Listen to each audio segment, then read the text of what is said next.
بسم اللہ الرحمن الرحیم۔ السلام علیکم ویورز، میں جاوید خان آپ کو جے کے انالیسس کے پروگرام فائنل اوپینین کے ایپیسوڈ 4 میں ویلکم کرتا ہوں۔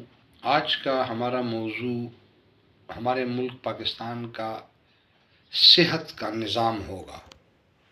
صحت کا نظام کسی بھی معاشرے میں ایک بنیادی حیثیت اہمیت کا حامل ہوتا ہے۔ کسی بھی معاشرے میں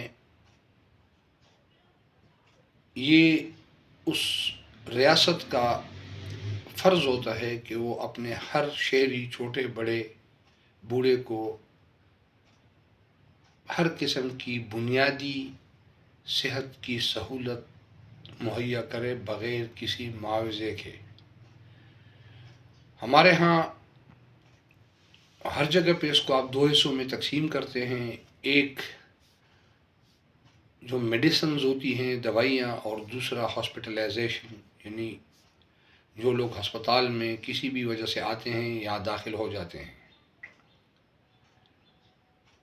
پہلے ہم اگر دیکھ لیں تو ہمارے ہاسپٹلز کا جو حشر یا حال ہوا ہے، وہاں انسان جب صحیح بندہ اگر چلا جائے تو وہ شاید بیماری ہو جائے، اتنی حالت زار ان ہاسپٹلز کی بنی ہوئی ہے۔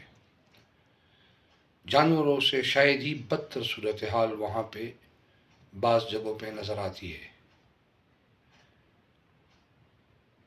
یہ بھی کسی بھی تھرڈ ورلڈ کنٹریز میں اگر کوئی بدترین حالت آپ نے دیکھنی ہے تو وہ ہمارے پبلک سیکٹر کے ہاسپٹلز کا دیکھیں۔ پھر اس کے بعد میڈیسنز وغیرہ تو ہوتی نہیں ہے، وہ تو ہر بندے کو 10 روپے کا سرنج اور پیناڈول گولی بھی باہر سے لانی پڑتی ہے۔ یہ جو ڈائگنوسس کے لیے ٹیسٹ وغیرہ ہوتے ہیں وہ بھی باہر سے کرنے پڑتے ہیں۔ تو اگر آپ ان ڈاکٹرز کی صورتحال یہ ہے کہ جو اسپیشلائزڈ کیڈر کے ڈاکٹر ہوتے ہیں وہ تو مہینوں کے مہینوں پہ آتے ہی نہیں ہیں، اگر آتے ہیں تو ایک آدھ گھنٹے کے لیے ہفتے میں آ جاتے ہیں۔ البتہ اپنے پرائیویٹ ہاسپٹل میں اور کلینک میں شام کو 3 بجے سے لے کے رات کو 12 بجے تک بیٹھے ہوتے ہیں، اور بڑی ہی جانفشانی اور تندوی سے لوگوں سے 1000 روپے فیس ایک بندے سے لے کے، اور کئی 100 مریض اور کئی جگہوں پہ بیٹھتے ہیں۔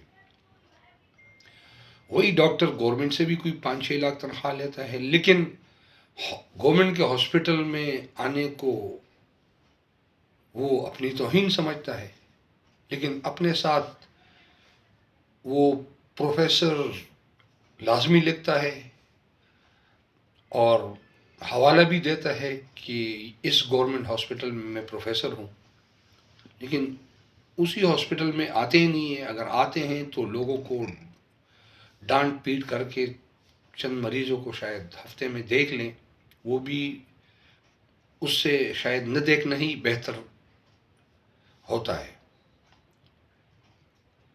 یہ ڈاکٹروں کو سب مسیحا کیوں کہتے ہیں؟ کیونکہ ان کا پیشہ مسیحائی ہے، لیکن بدقسمتی سے پاکستان میں یہ مسیحائی کا جو پیشہ ہے یہ کسائی کے پیشے کے قریب تقریباً جا پہنچی ہے،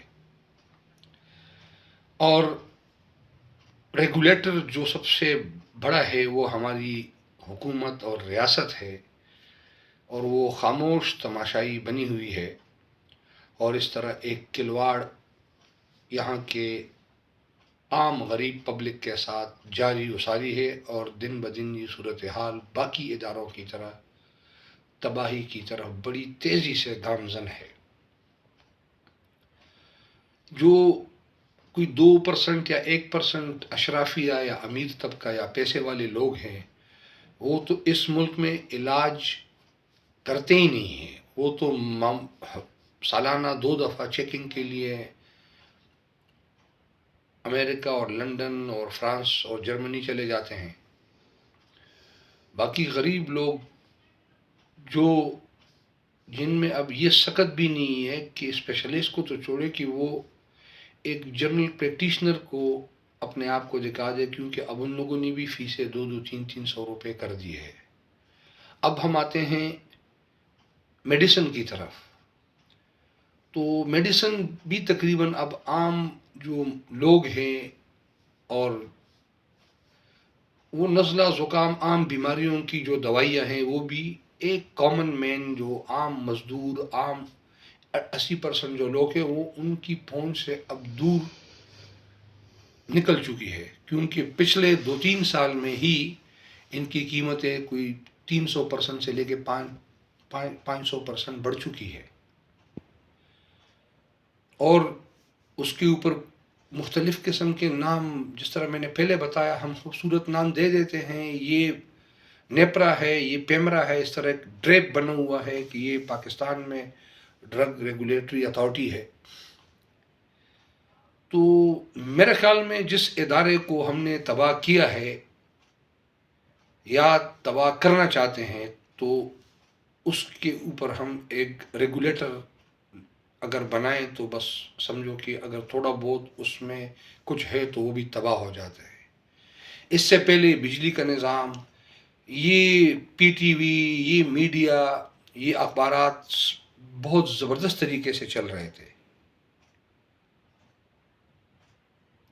یہ ڈریپ وغیرہ کوئی اس طرح کے ادارے ریگولیٹرز نہیں تھے.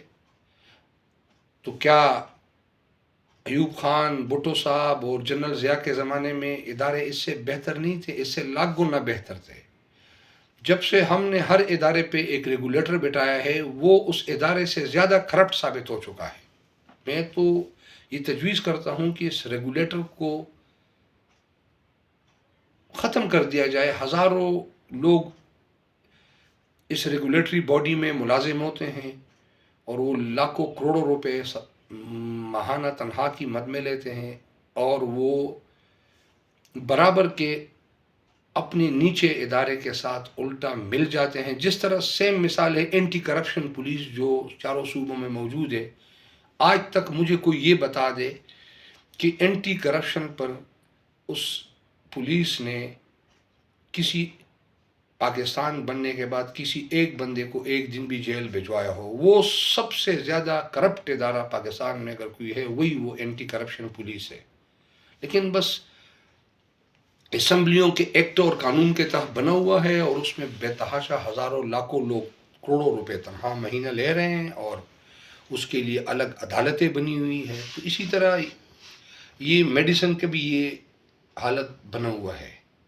لہٰذا انشاءاللہ آئندہ جب پروگراموں کی ہم ڈیٹیل انالیسس کریں گے تو ہم ان دونوں سبجیکٹ پہ مزید روشنی ڈالیں گے. تب تک کے لیے اجازت دیجیے، اپنا خیال رکھیں. اللہ حافظ.